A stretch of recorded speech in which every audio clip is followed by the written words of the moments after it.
Good morning बच्चों, मैं हूं धर्मेंद्र। स्वागत है आपका आपके अपने YouTube channel RD science circle में। बच्चों, इस वीडियो में हम देखने वाले हैं एनुअल यानी वार्षिक एग्ज़ाम 2022 का जो केमिस्ट्री का क्वेश्चन है। वार्षिक परीक्षा 2022 का केमिस्ट्री का पेपर किसका? तो बिहार बोर्ड का है ना। बिहार बोर्ड का 2022 का जो केमिस्ट्री का क्वेश्चन है उसका हल देखने वाले हैं। इससे पहले के वीडियो में जो है सो 1 से लेकर के 50 तक के, 1 से 25 तक के फर्स्ट वीडियो में और 26 से लेकर के 50 तक के सेकेंड वीडियो में हल देख चुके हैं ऑब्जेक्टिव प्रश्नों का। इस वीडियो में हम देखेंगे 51 से लेकर के 70 तक के लास्ट तक के प्रश्नों का हल। तो ये तीसरा सीरीज होगा। यदि जो बच्चे पहला वीडियो नहीं देखे हैं वो प्लेलिस्ट में जाके पहला वीडियो को देखेंगे, दूसरा को देखेंगे, उसके बाद तीसरा को 51 से लेकर के 70 तक का सॉल्यूशन देखेंगे। ये जो होगा वो 2022 के एनुअल एग्जामिनेशन का हल होगा। मैं बार बार कहता हूँ कि बिहार बोर्ड अपने प्रश्नों को बहुत बार रिपीट करता है, तो आपको एग्ज़ाम हॉल में जाने से पहले क्या करना है कि सभी प्रश्नों का हल जो है वो बारीकी से और अच्छे तरीके से देख के जाना है, ताकि प्रश्न किसी तरीके से रिपीट हो अगर तो आप उसका आंसर अच्छे तरीके से कर सकते हैं ना। देखिए 50 तक का हल है सो हम सेकेंड वीडियो में देख लिए थे। 50 नंबर में क्वेश्चन था the number of Bravais lattice in a cubic crystal. तो क्यूबिक क्रिस्टल में ब्रेवियस लेटिस की संख्या कितना होता है? 3 होता है। और total number of Bravais lattice in crystal system कितना होता है? 14 होता है। तो यदि टोटल पूछा जाए तो 14 होता है, और क्यूबिक में पूछा गया है यहाँ पे तो कितना होगा? 3 होगा, है ना। इसका काफ़ी डिटेल सॉल्यूशन वहाँ पे किया गया है। ज़्यादा टाइम नहीं लेते हुए हम आगे बढ़ते हैं। 51 प्रश्न जो है वो 51 है कि an octahedral void is surrounded by which of the following numbers of a sphere. यहाँ पे ऑफ है ना। प्रश्न ये है कि एक अष्टफलक रिक्ति निम्नलिखित में से कितने गोलों से घिरी होती है। तो अष्टफलक यहाँ पे आ रहा है तो बहुत लोग गलती कर देंगे। अष्टफलक देखेंगे और 8 को टिक कर देंगे, जैसे यहाँ पे किया गया है। आप देख पा रहे होंगे कि अष्टफलक को देखते हुए अष्ट से देख के 8 को यहाँ पे टिक करने का भूल हो जाता है। लेकिन याद रखिए कि एक ऑक्टाहेड्रल वॉइड्स जो है वो अपने 6 स्फीयर से घिरा हुआ रहता है। ये प्रश्न रिपीटेड है। ये प्रश्न क्या है? एकदम रिपीट है। समझ गए ना। कितना होता है ऑक्टाहेड्रल वॉइड्स में? 6। टेट्राहेड्रल वॉइड्स में 4। टेट्राहेड्रल अगर वॉइड्स रहेगा तो कितना एटम से घिरा हुआ रहेगा? 4 से। और यहीं अगर ऑक्टाहेड्रल वॉइड्स रहेगा ऑक्टाहेड्रल तो 6। ठीक है, याद रहेगा। 52 नंबर प्रश्न है कि निम्नलिखित में से किस प्रकार के दोष के कारण क्रिस्टल के घनत्व में कमी होती है। तो शॉटकी। कौन सा होता है? शॉटकी, है ना। शॉटकी डिफेक्ट के कारण जो है वो क्रिस्टल का डेंसिटी क्या होता है? डेंसिटी में कमी आता है। क्वेश्चन क्या है? विच of the following types of defect causes a decrease in density of a crystal.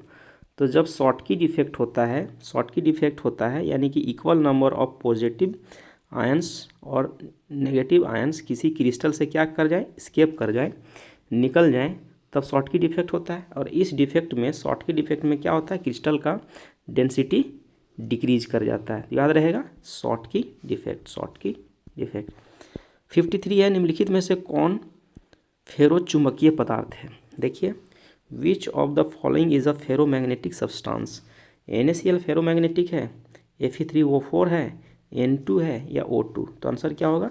Fe3O4 क्या है? फेरोमैग्नेटिक है। याद रहेगा। नेक्स्ट प्रश्न 54 है विलियन के अनुसंख्य गुणधर्म का उदाहरण है, यानी an example of colligative property of a solution. तो कॉलिगेटिव प्रॉपर्टी टोटल कितने हैं? 4। कौन कौन है? Lowering of vapour pressure, elevation of boiling point और डिप्रेशन ऑफ फ्रीजिंग पॉइंट और ऑस्मोटिक प्रेशर। 4 कौन कौन बोल रहे हैं?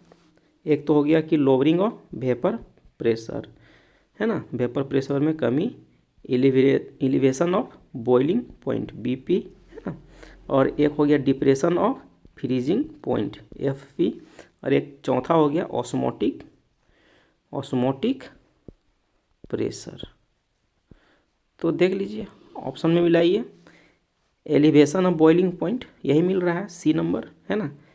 क्वथनांक का उन्नयन, एलिवेशन ऑफ बॉइलिंग पॉइंट क्या है, क्या है, कॉलिगेटिव प्रॉपर्टी है। 4 कॉलिगेटिव प्रॉपर्टी होता है, क्या क्या बता रहे हैं, किसी भी सॉल्यूशन का कितना कॉलिगेटिव प्रॉपर्टी, 4। पहला लोअरिंग ऑफ वेपर प्रेशर, दूसरा एलिवेशन ऑफ बॉइलिंग पॉइंट, तीसरा depression of freezing point, FP यानी फ्रीजिंग पॉइंट, लोअरिंग ऑफ किसका, वेपर प्रेशर, एलिवेशन ऑफ किसका, बॉइलिंग पॉइंट, और चौथा नंबर क्या होता है, ऑस्मोटिक प्रेशर, है ना। तो ये 4 जो है कॉलिगेटिव प्रॉपर्टी होता है, जिसमें से एक यहाँ पे दिया हुआ है, ये 3 कॉलिगेटिव प्रॉपर्टी नहीं है, ये सी नंबर सही हो जाएगा, क्वथनांक उन्नयन। नेक्स्ट प्रश्न 55 देखते हैं। घोल के 1 kg में उपस्थित घुल्य के मोलों की संख्या को कहते हैं। The number of moles of a solute पर kg ऑफ सॉल्वेंट, जब पर kg आएगा तो मोलालिटी कहते हैं, क्या बोलते हैं, याद रखिएगा। जब पर kg सॉल्यूट आएगा, पर kg सॉल्वेंट kg में अगर लिया जाएगा तो मोलालिटी बोलेंगे, और यहीं पे सॉल्वेंट अगर ml में रहता, क्या रहता, 1000 ml या 1 लीटर, ठीक है। ml या लीटर में अगर सॉल्वेंट रहता तो बोलते मोलारिटी, क्या बोलते, मोलारिटी। और जब सॉल्वेंट kg में और ग्राम में है रहेगा तब क्या बोलेंगे, मोलालिटी, लीटी, LITY, पीछे देखिए, लीटी RITY, रीटी, इतना ही अंतर है ना।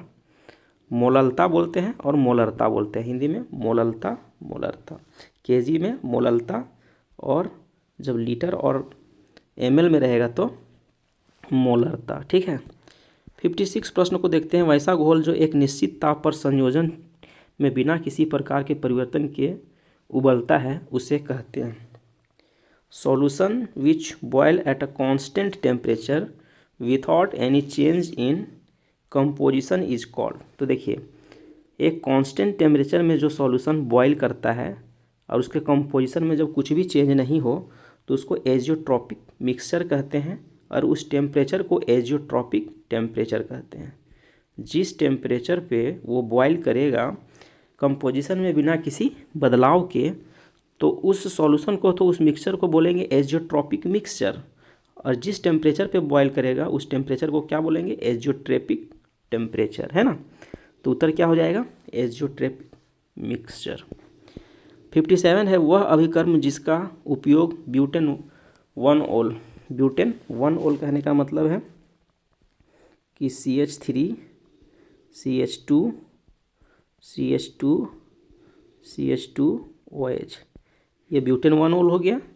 ब्यूटेन 1-ओल से 1-ब्रोमोब्यूटेन बनाने में उपयोग होता है। तो देखिए 4 अभिकर्म है, ये और ये, किससे, ये जो ब्यूटेन 1-ओल है किससे अभिक्रिया करके ये चीज़ बनाएगा, 1-ब्रोमोब्यूटेन, कहने का मतलब CH3 CH2 CH2 CH2 Br, ये चीज़ है ना, 1-ब्रोमोब्यूटेन किससे अभिक्रिया करके बनाएगा, तो याद है हमको, फॉस्फोरस ट्राई ब्रोमाइड, इसी से अभिक्रिया करके ये चीज़ बनाएगा अल्कोहल से, है ना। तो क्या हो जाएगा, PBr3 के साथ अभिक्रिया करके जो ब्यूटेन 1-ओल है, वो 1-ब्रोमोब्यूटेन बनाएगा। ऑप्शन डी सही होगा यहाँ पे हमारा, डी नंबर सही होगा। नेक्स्ट प्रश्न है 58, निम्नलिखित में से कौन यौगिक बनाता है जब, जैसे देखिए बेंजीन है, ये C6H6 बेंजीन है, क्लोरीन के साथ अधिक यानी एक्सेस मात्रा में क्लोरीन को लिया गया है। जैसे देखिए मैं बता रहा हूँ कि ये बेंजीन है और इसके साथ Cl2 का अभिक्रिया, Cl2 कितना मात्रा में है, एक्सेस, अधिक मात्रा में है, क्या बनाएगा, तो सभी जगह क्या आ जाएगा, एक एक क्लोरीन आ जाएगा, यानी कि हो जाएगा C6H6Cl6, इसको बोलते हैं बेंजीन हेक्साक्लोराइड, बेंजीन हेक्साक्लोराइड यानी गैमेक्सिन बनाएगा। तो बेंजीन हेक्साक्लोराइड को ही क्या बोलते हैं, गैमेक्सिन, और गैमेक्सिन का यूज कहाँ पे होता है, इंसेक्टिसाइड के रूप में। कहाँ पे होता है, जैसे बीज में कीट पतंग को मारने के लिए किसान क्या करते हैं, फसल में और बीज में इंसेक्टिसाइड्स का मतलब है कि छोटे छोटे कीट पतंग को मारने के लिए यूज होता है। तो कौन सा बनाएगा, हेक्साक्लोरोबेंजीन, यही चीज़ बना रहा था ना। जैसे C6H6 का फॉर्मूला अगर निकालेंगे तो ये चीज़ बनाएगा, Cl Cl Cl Cl Cl, और सभी जगह एक एक H भी है ना। तो यही चीज़ बनाएगा, ये है बेंजीन हेक्साक्लोराइड, यानी BHC भी शॉर्ट में कहते हैं, BHC बेंजीन हेक्साक्लोराइड। किससे अभिक्रिया करके बनता है, बेंजीन को जब एक्सेस क्लोरीन से अभिक्रिया करवाएंगे तब BHC बनता है, फॉर्मूला C6H6Cl6। ठीक है, याद रहेगा, इंसेक्टिसाइड के रूप में इस्तेमाल होता है। क्वेश्चन नंबर 59 है, निम्नलिखित में से कौन आयोडोफॉर्म परीक्षण देता है। इसका बहुत ही विस्तार में प्रश्न एकदम रिपीट हुआ है, एकदम रिपीटेड प्रश्न है ये, है ना, रिपीटेड प्रश्न है। तो कौन बनाएगा, ब्यूटेन 2-ऑल, जिसमें ऐसा ग्रुप रहता है, याद करिएगा, जो जिस कंपाउंड में ऐसा ग्रुप होता है वो आयोडोफॉर्म टेस्ट देता है। तो हम इसको उत्तर क्यों बता रहे हैं, इसका उत्तर ऐसे जब आप लिखिएगा इसी को स्ट्रक्चर में, तो CH3 है ना, प्रोप 2-ऑल हो गया। तो इसमें देखिए ये ग्रुप जिसका चर्चा कर रहे थे वो ग्रुप यहाँ पे है, यानी कि आयोडोफॉर्म टेस्ट B नंबर वाला कंपाउंड देगा, है ना, ये आयोडोफॉर्म टेस्ट देगा। 60 नंबर प्रश्न है, निम्नलिखित में से किससे बड़े पैमाने पर मिथाइल अल्कोहल बनाया जाता है। मिथाइल अल्कोहल बड़े पैमाने पर किससे बनाया जाता है, तो शीरा के किण्वन से, जैसे जानते हैं। मिथाइल अल्कोहल जो है वो फर्मेंटेशन ऑफ शुगर, यहाँ पे देखिए मोलासेस या शुगर बोलते हैं।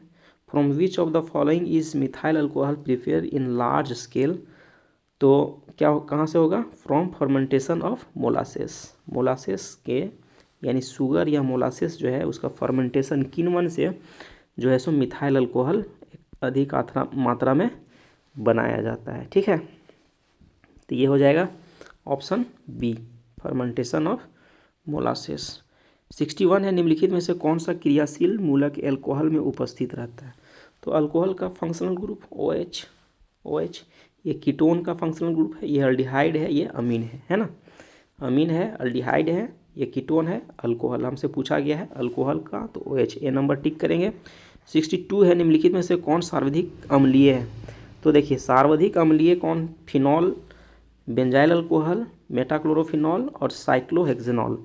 तो इसमें आपको सभी का फॉर्मूला सबसे पहले आना चाहिए। फिनॉल का फॉर्मूला क्या होता है, तो फिनॉल का फॉर्मूला होता है सर, थोड़ा सा इसको ऊपर बढ़ा लेते हैं, सबसे अधिक अम्लीय पूछा जा रहा है, तो फिनॉल होता है आपका बेंजीन रिंग पे OH, है ना। Metachlorophenol B number benzyl alcohol CH2OH, ये बेंजाइल अल्कोहल हो गया। C नंबर मेटाक्लोरोफेनॉल, यहाँ पे फेनॉल लगाइए और ये ऑर्थो ग्रुप हो गया, ये मेटा, यहाँ पे क्लोरीन आएगा, है ना, फेनॉल पे सिर्फ मेटा पे क्लोरीन आएगा। और D नंबर है साइक्लोहेक्सेनॉल, ये हो गया साइक्लोहेक्सेनॉल।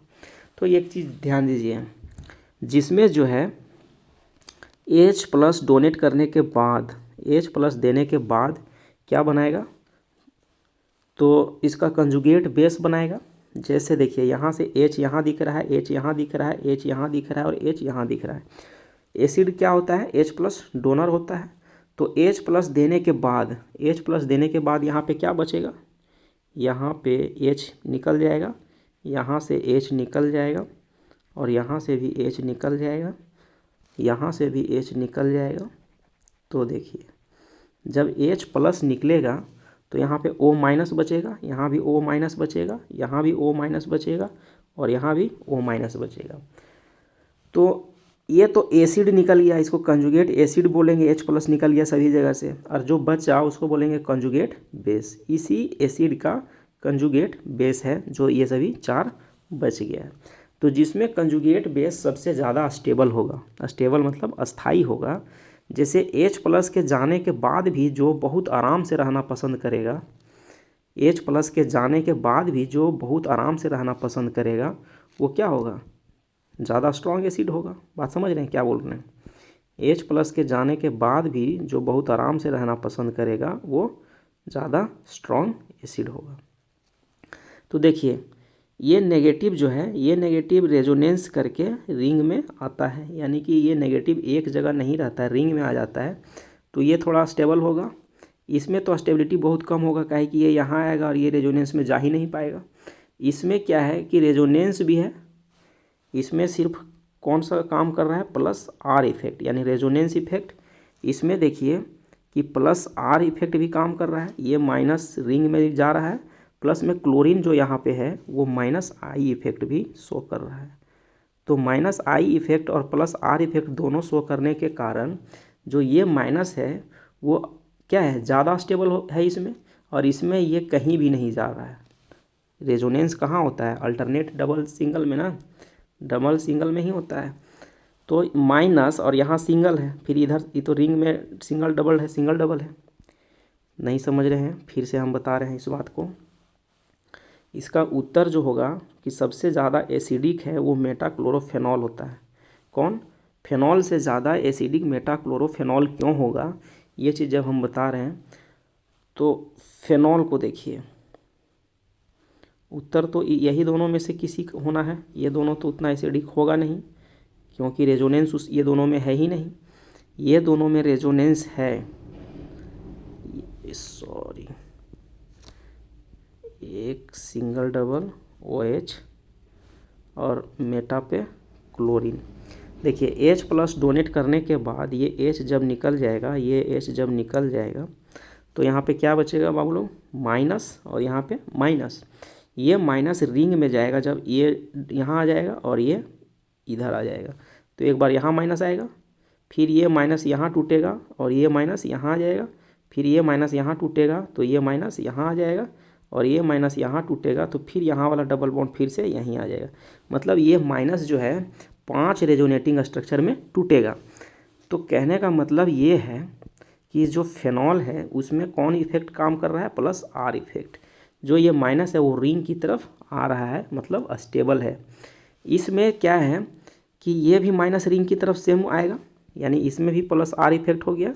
और क्लोरीन चूँकि क्या है, कार्बन से ज़्यादा इलेक्ट्रोनेगेटिव होता है, तो यहाँ पे -I इफेक्ट भी काम करेगा। -I इफेक्ट क्या करता है, इलेक्ट्रॉन को अपने तरफ पुल करता है। तो ये माइनस वाला इलेक्ट्रॉन देखिए, इसमें सिर्फ R इफेक्ट काम कर रहा है और इसमें R और I दोनों काम कर रहा है, तो ये ज़्यादा स्टेबल हो गया।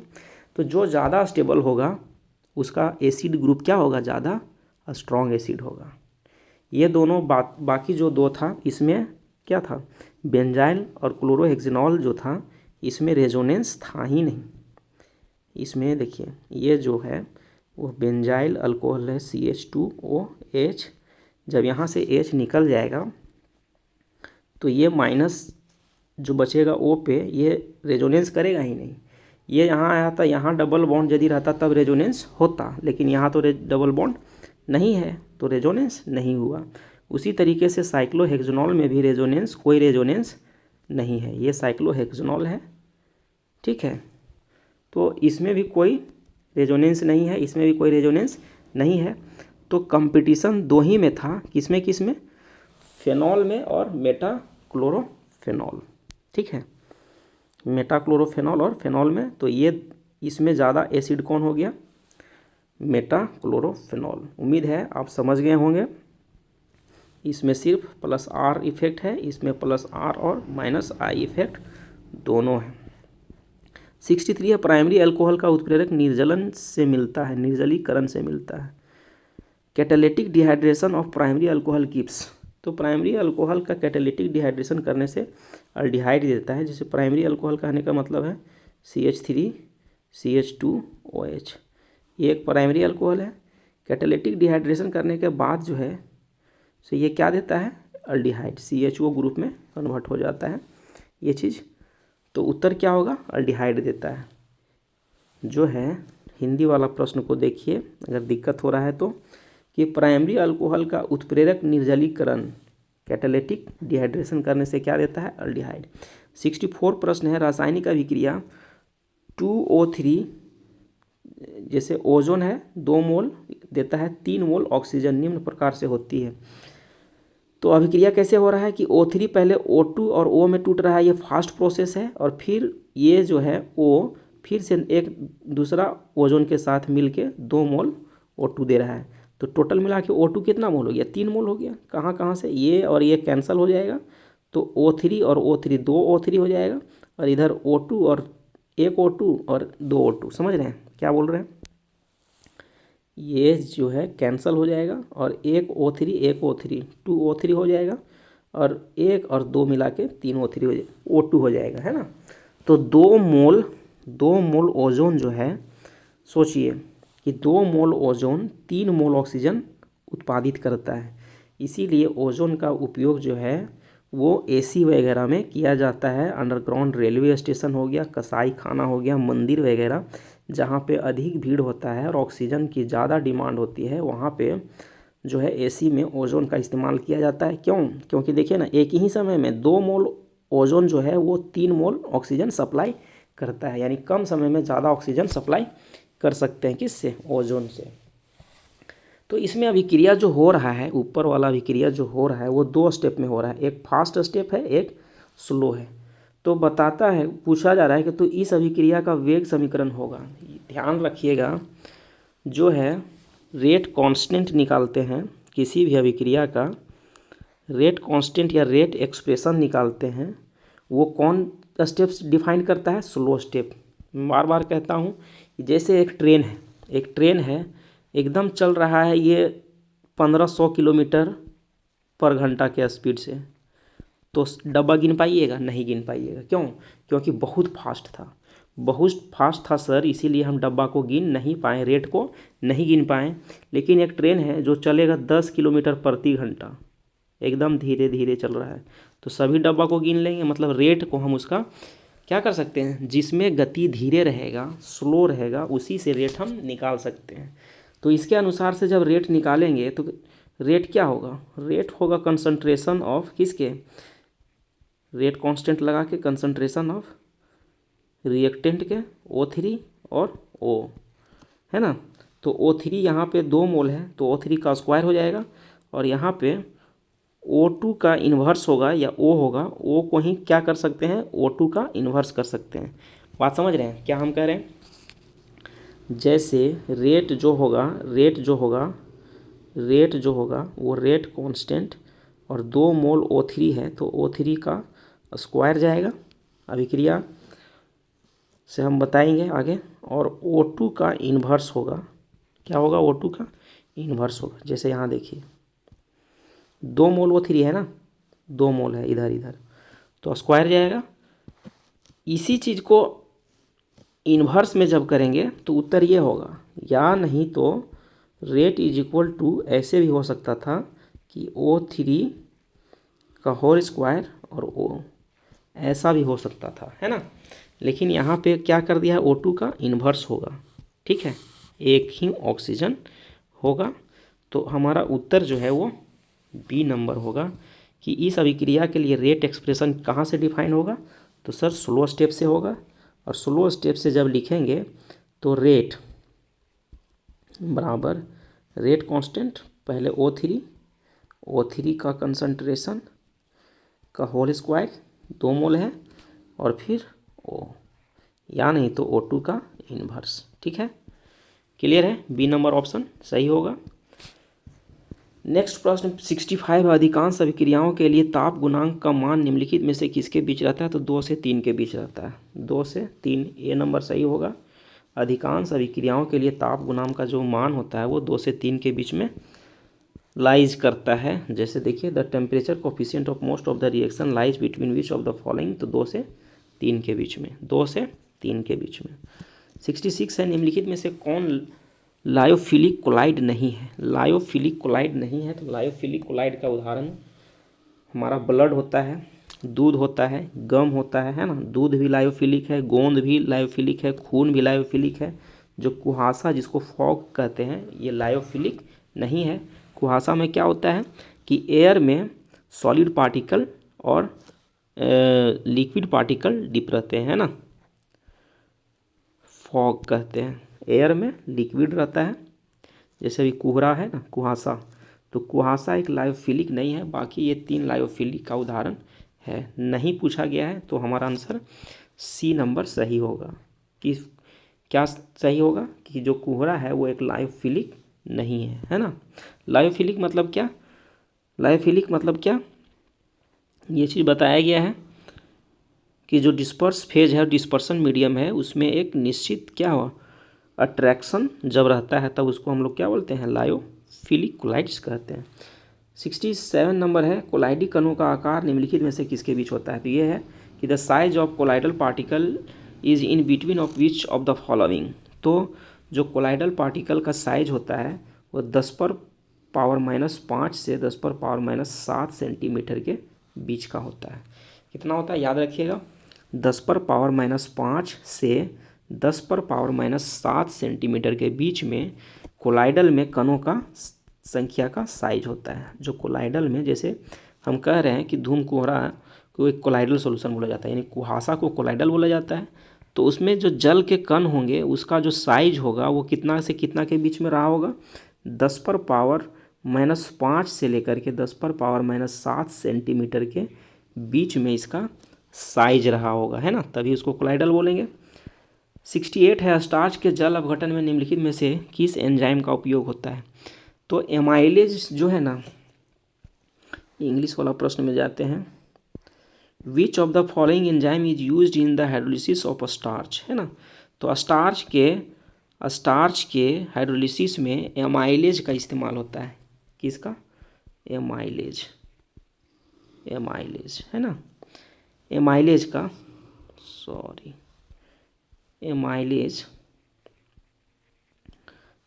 का इस्तेमाल होता है किसके हाइड्रोलिसिस में? तो स्टार्च के हाइड्रोलिसिस में। तो एमाइलेज जो यहाँ डाइस्टेज दिख रहा है ना, डाइस्टेज, वो डाइस्टेज उदाहरण है एक एमाइलेज का। किसका उदाहरण है? एमाइलेज का।